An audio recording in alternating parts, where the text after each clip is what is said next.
আসো খেলবো। খেলা হবে, খেলা হবে।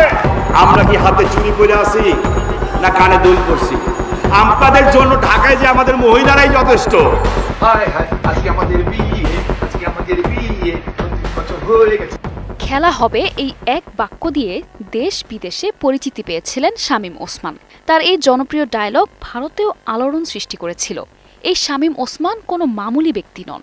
তিনি স্বৈরতন্ত্রের রানী মাফিয়া শেখ হাসিনার খুবই কাছের এবং নারায়ণগঞ্জ অঞ্চলের ত্রাস।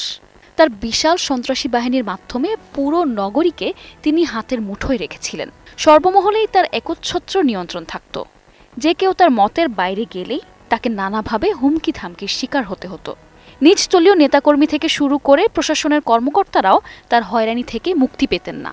তিনি ছিলেন এক ভয়ঙ্কর গডফাদার। কিন্তু সেই সন্ত্রাসী এখন যেন কোথাও নেই। কেউ কেউ বলেছেন বোরখা পরে পালিয়েছেন তিনি। So I don't care damn যে কে কি বললো, এবং এই বলা বলিতে আমার কিছু এসে যায় না। বিকজ শামীম ওসমান প্রায় সময়ই বিভিন্ন সভা সমাবেশে প্রকাশ্যেই অহংকার করে নিজের অস্ত্রবাজি সহ নানা অপকর্মের তথ্য তুলে ধরতেন।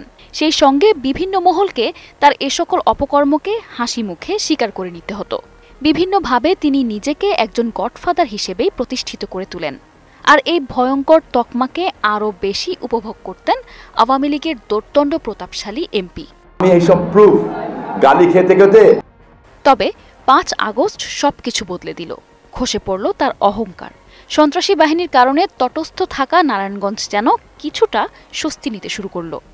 খেলা হবে বলে হুঙ্কার দেয়া শামীম ওসমান যেন মাঠ ছেড়ে পালিয়ে যান। শেখ হাসিনার মতো তাকেও পালাতে হলো সবকিছু রেখেই। তাই নারায়ণগঞ্জের বহু গুম খুনের সঙ্গে জড়িত এই নেতা এখন কোথায় তা নিয়ে চলছে নানা জল্পনা। একসময় যার নামেই কাঁপত পুরো শহর, সেই মাফিয়া সন্ত্রাসী গডফাদারের পৈতৃক বাড়িতে চলল ছাত্র জনতার বুলডোজার। 1939 সালে নির্মিত বায়তুল আমানের সামনের অংশ এক্সকেভেটর দিয়ে গুড়িয়ে দেয়া হচ্ছে। ভাঙতে ভাঙতে ভবনের ভেতরের দিকে প্রবেশ করতে দেখা গেছে। এ সময় রাস্তা জুড়ে প্রচুর উৎসুক জনতা মোবাইলে ভিডিও ধারণ করেন। গুড়িয়ে দেয়া হয় নারায়ণগঞ্জ শহরের চাষাঢ়ার শামীম ওসমানের পরিবারের সেই বায়তুল আমান ভবনটি। সাথে সাথে যেন ভেঙে পড়ে সন্ত্রাসী পরিবারের সাম্রাজ্য। শুধু এই ভবনটিই নয়, শহরের জামতলা এলাকার শামীম ওসমানের ডুপ্লেক্স বাড়িটিতে চলে দীর্ঘদিনের নির্যাতন ও সন্ত্রাসীপনার ক্ষোভের আগুন। আলিশান জাঁকজমকপূর্ণ বাড়িটি যেন একটা ধ্বংসস্তূপে পরিণত হয়েছে। এদিকে সম্প্রতি একটি খবর নিয়ে বেশ আলোচনা হয়। পালিয়ে যাওয়া ওসমান পরিবারের বাড়ি ঘর সহায় সম্পদ সব বিক্রি হয়ে যাচ্ছে। এরই মধ্যে সেলিম ওসমানের প্রায় অর্ধশত কোটি টাকার 2টি বহুতল বিশিষ্ট বাড়ি বিক্রি হয়ে গেছে। আরও বিক্রির গুঞ্জন এখন শহর জুড়ে। তবে কি পরিমাণ সম্পদ বা বাড়ি তিনি বিক্রি করেছেন তা কেউ নিশ্চিত করে বলতে পারেনি। এত কিছু ছাপিয়ে এখন সবার প্রশ্ন, শামীম ওসমান কোথায়? খেলা হবে বলে হুঙ্কার দেয়া এই সন্ত্রাসী আওয়ামী লীগ নেতা কোথায় পালিয়েছেন? যদিও বিভিন্ন সময় নানা তথ্য সামনে এসেছে। তাকে কখনো দেখা গেছে দিল্লির নিজামুদ্দিন আউলিয়ার দরগায়, এর কিছুদিন পর তাকে দেখা গেছে দুবাইতে। সম্প্রতি সামাজিক যোগাযোগ মাধ্যমে একটি ছবি ভাইরাল হয় যেখানে শামীম ওসমানকে মাথায় পাগড়ি ও জুব্বা পরে মসজিদে দেখা যায়। ছবিটির অবস্থান নিশ্চিত না হলেও ধারণা করা হচ্ছে তিনি মধ্যপ্রাচ্যের কোনো দেশে আছেন। অনেকেই বলছেন আরব আমিরাতে আলিশান বাড়ি গাড়ি যেমন রয়েছে তেমনি দেশ থেকে লুটে নেয়া হাজার কোটি টাকার বিনিয়োগ রয়েছে বিভিন্ন দেশে। এখন দুর্নীতির টাকার ব্যবসায় আরাম আয়েশেই আছে সন্ত্রাসী শামীম ওসমান ও তার পরিবার।